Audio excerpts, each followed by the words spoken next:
निकाह अल्लाह का बनाया हुआ सबसे खूबसूरत और पाकीज़ा रिश्ता है। और फिर रब तुम्हारी मनपसंद चीज़ को तुम तक लाएगा मुकर्रर वक्त पर, और तुम हैरान हो जाओगे। कुरान कहता है जो औरत तुम्हें पसंद हो उससे फ़ौरन निकाह कर लो। नियत अगर निकाह की हो तो मोहब्बत हराम नहीं होती।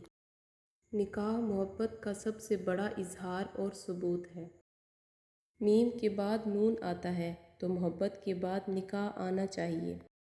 लोग कहते हैं पहले संभल जाओ फिर निकाह करना, लेकिन मेरा अल्लाह कहता है तुम निकाह करो, तुम्हें संभालने की ज़िम्मेदारी मेरी है। बेटी का निकाह उनकी इजाज़त से किया करें, ये मेरे मोहम्मद मुस्तफ़ा सल्लल्लाहु अलैहि वसल्लम की सुन्नत है। निकाह मस्जिद में हो, जहेज़ में कुरान और जाए नमाज हो, मिठाई में खजूर हो और फजर की नमाज नसीब हो। आमीन।